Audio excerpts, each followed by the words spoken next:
Hi, everyone. Thanks for the intro, and thank you for giving me the opportunity to present our work today. Indeed, I'm Laudine. I'm a postdoc at New England Biolabs, where I'm part of Jeremy Foster's group. He leads one of the parasitology research lab at NEB. And the project I'm going to present today is a collaboration with Ron Hoke at the Leiden University Medical Center.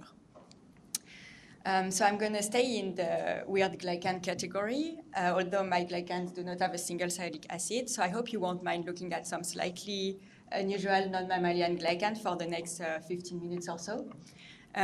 So I'm saying my glycan, but they're obviously not mine. They're those of schistosomes. So I will first give you a bit of introduction on the disease this parasite causes and tell you why we're interested in those parasite glycans. I will show you the result of our structural study of the glycan expressed by Schistosoma haematobium. And not only we've been characterizing the structure of those glycan, but we've also been evaluating the antibody responses from infected individuals to those parasite glycan. And I will cover that briefly in the last part of my talk. But first, a bit of introduction on schistosomiasis. If you're not familiar with this disease, it's the second most impacting parasitic disease with over 200 million people infected worldwide. There are several species of schistosomes that can infect humans. You can see the different colors on the map. And they're mostly endemic in subtropical areas, so you can see with a large focus in Africa. The three most prevalent schistosome species are Schistosoma haematobium, Schistosoma japonicum, and Schistosoma manzoni.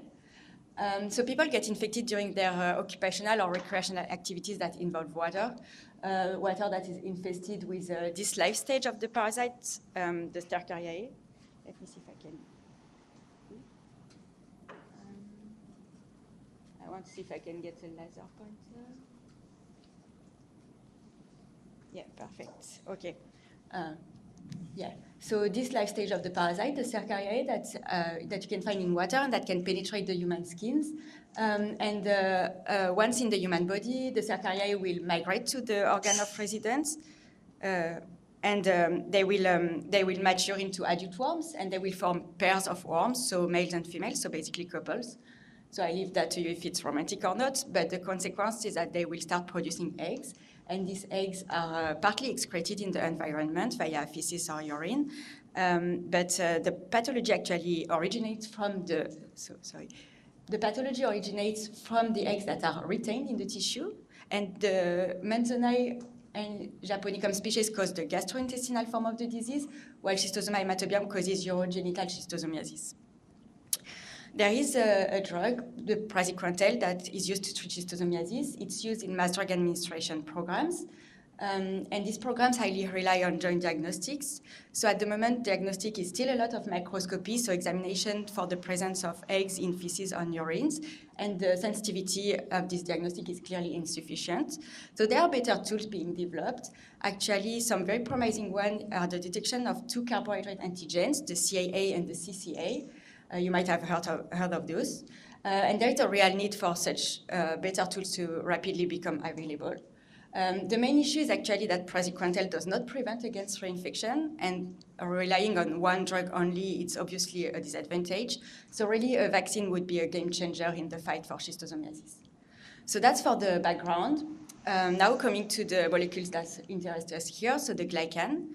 It's really unusual when we talk about parasite glycans, but in the case of Schistosoma manzoni, we actually have a substantial amount of knowledge of the glycans that are expressed by these parasites, thanks to previous work. So you can see some of these studies highlighted here. They've shown that Schistosoma manzoni express characteristic glycan motifs. Some of them are highly specific, so you can see this. Dimers and trimers of fucoses here. And they're also expressed in a stage and sex-specific manner. Importantly, they're also involved in host-parasite interactions. Here you see a summary of some of the non-interaction between schistosome glycan and some of the receptor of the dendritic cells. And it has been shown already in previous great talks how pivotal are dendritic cells for the immune system.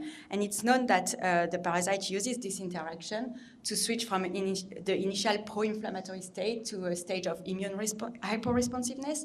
And that's one of the immune evasion strategies of schistosomes and of parasitic worms in general. So I'm sure that you can already appreciate why schistosomes glycan are interesting from a diagnostic point of view, because they have the structural specificities, but also from a vaccine and drug development perspective, since they are important immunomodulators.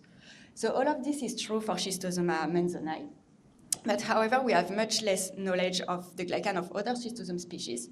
So for instance, if someone would be to create a carbohydrate-based vaccine, all these have huge implications. So that's why we wanted to look at the glycan of Schistosoma haematobium, because it's actually the most prevalent schistosome species, and we know almost nothing. So that was really the starting point of this project. And especially if you look at the life cycle, you see that there are some biological differences between the two species. So they don't have the same intermediate snail host, they don't reside in the same organ, and they don't cause the same pathology. So for all those reasons, we thought there might also be differences in the glycosylation. So we looked at 3 classes of glycan of this parasite, the N-linked, the O-linked, and the glycosphingolipids. And this in 3 different life stages of the parasite, so the Cercariae, the adult worms, and the eggs, so to kind of span the parasite life cycle. So after extracting the protein and the lipids from our parasitic material, we release the glycans using reductive beta elimination for the O-glycan and enzymatic release for the N-linked and the glycosphingolipids. Then after derivatization and labeling, we analyze this glycan by mass spectrometry. So I've been using mostly MALDI. This in combination with MSMS and with some glycan sequencing techniques to fully elucidate the glycan structures. So I have actually made good use of the NEB exoglycosidase toolbox for this part of the work. So if you have a question on the technology, please ask later. For now, I will just jump into the results. These are the results of the N-linked and the O-linked glycan of Schistosoma haematobium. So you can already spot, just with a quick look, some stage specificities.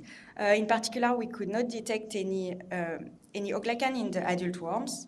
That's actually not too surprising because it has been described, it's the same in Schistosoma manzoni. And you can also spot some of the schistosome glycan signature with these dimers of fucoses, these difucosyl motifs. However, when we compared the same life stage and the same glycan class from manzoni and haematobium, we saw a lot of qualitative differences in terms of ratio. And actually, the classes for which we saw the most striking differences are the glycosphingolipids. So in haematobium, they're built on a triexosyl core, and that's completely different from the Schistosoma manzoni core. So it's after the initial glucose, it's extended with a GalNAc residue. So yeah, really different. And this is true for all the life stages. Another important feature is the presence of glucuronic acid. We found it in a terminal position in the adult worms, and we found it in subterminal position in the eggs. And glycosphingolipids containing glucuronic acid have not been described in Schistosoma manzoni. And indeed, if you perform this analysis side by side, you see that in the eggs of Schistosoma manzoni, there are no structure containing glucuronic acid. During our protocol, we have a cleanup step where we can enrich for acidic structure because they are negatively charged. So they end up in a different fraction than the other glycan structure that are neutral in charge. So you can see here for Schistosoma haematobium, this separation works very well. And when we did the same analysis for Schistosoma manzoni, we actually observed many structures that contain glucuronic acid, but they just present in much minor amounts, so they've been overlooked before, and in the total profile you don't really see them.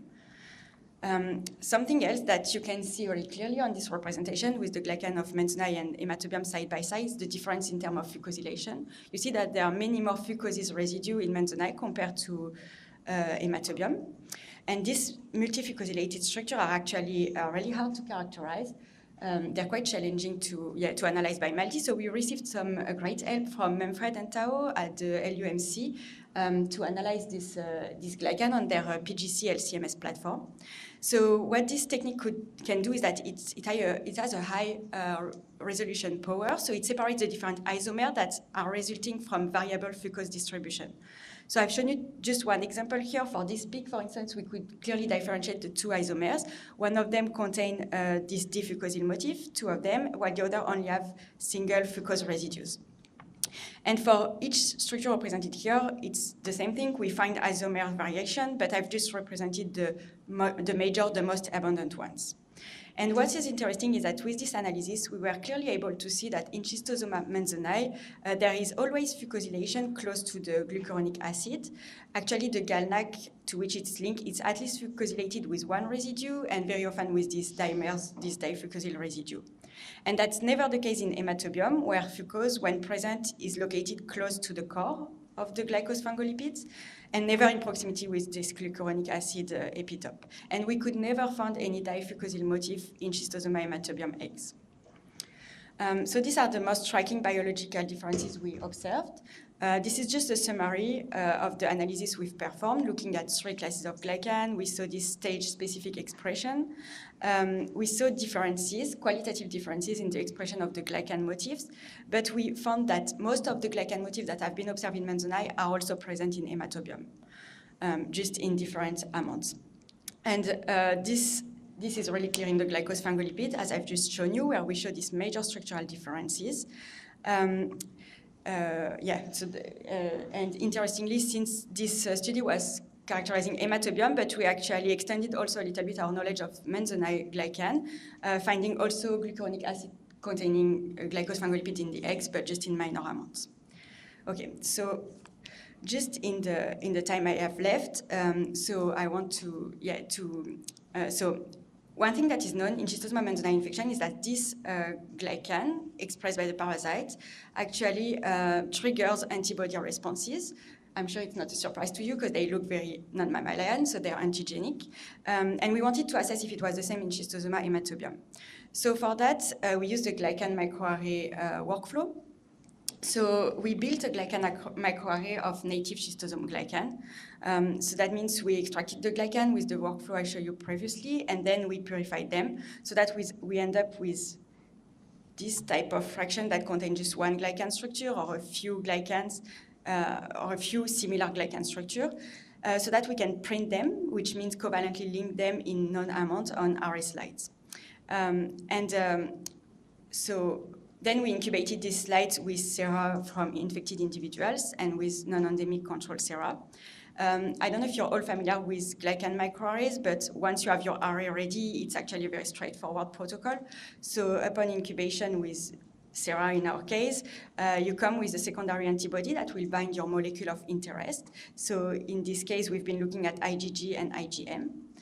And this secondary antibody is fluorescently labeled, so we will image the fluorescence. So that's our output. I will show you the result for the IgG responses only. So on the y-axis, you have the fluorescence. So basically, the higher the fluorescence, the higher the IgG binding.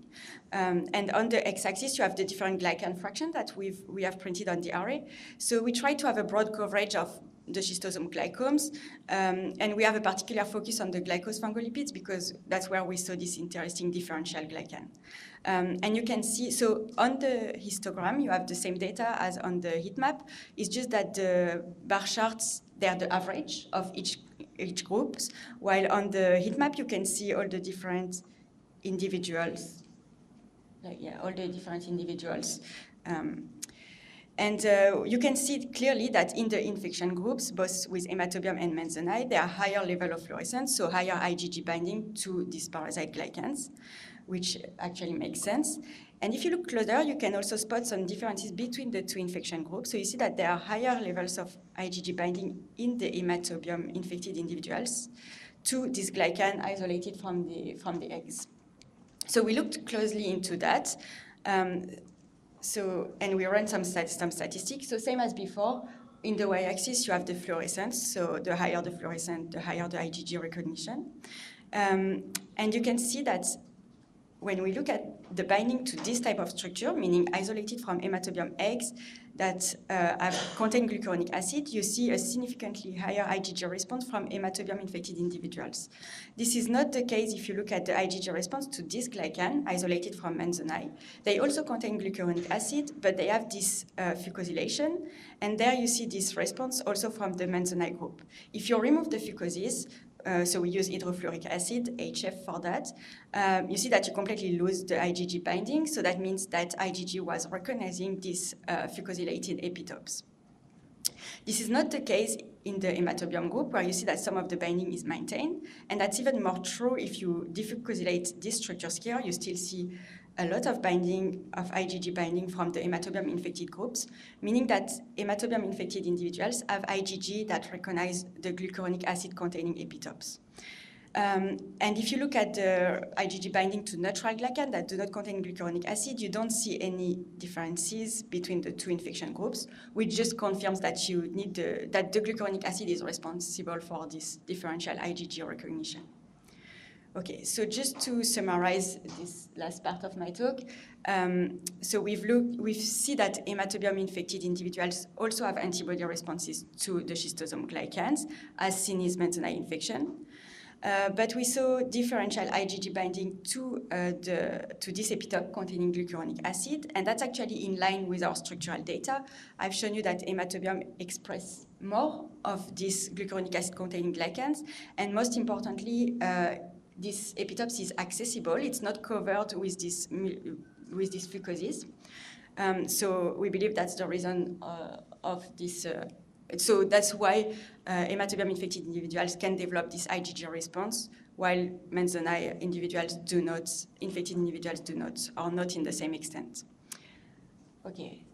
So just to summarize that talk, we've performed quite a comprehensive surveys of schistosoma haematobium glycan. We saw some species-specific features, as well as some features that were already present in manzoni. And I've shown you that these species-specific features actually result in a differential IgG binding, which is actually an interesting findings from a diagnostic point of view, because haematobium infections are more difficult to diagnose, and there are also instances where it would be useful to be able to discriminate between one infection or the other. For instance, after MDA treatments, you don't have much eggs in feces or urine anymore, so it would be useful to be able to discriminate one species or the other in the absence of eggs, because you're not able to do microscopy. So with that, I just want to thank my group, the Foster Lab at New England Biolabs, the NEB leadership for their continued support of glycobiology and parasitology research. I want to thank our collaborator, so my former group at the LUMC and our collaborator at the CPM, Manfred and Tao, and also the Sera provider for the glycan microarray screening. And of course, thank you for your attention. And thank you for the talk. Any questions? Thank you. It's a very, very important word. So schistosoma infection is normally associated with the bladder cancer. Did you find any association or causation in your data that can actually link one thing to another? Associated with what? Sorry, I just... Bladder cancer. So I haven't looked. So that's something we're really interested in looking into. For that, I think it would be nice to look at the glycan in situ. So now with mass spectrometry imaging, that would be something. Now I'm only looking at the parasite glycans. So I guess if we would have some insight into that, it would be nice to look at the host glycan in response. That would be the complete picture. So yeah, I guess the answer is I haven't an answer for you, but that would be super interesting to study. Yeah.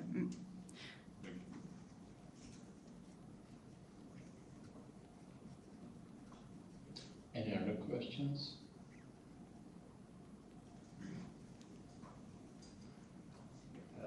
It's just on your binding data for the antibodies.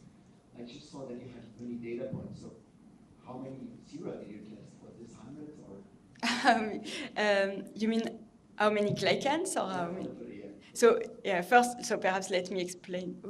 Let me explain that. So you mean here in that graph? Yeah, so that's so I have all the individuals, so 19 individuals binding to glycan fractions, and I have quite a few glycan fractions. So you see on the array, I don't know, I have 200 glycan fractions, something like that. So it's a summary of different glycan fraction signals.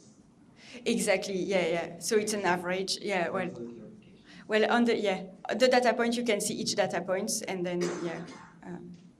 So. More questions?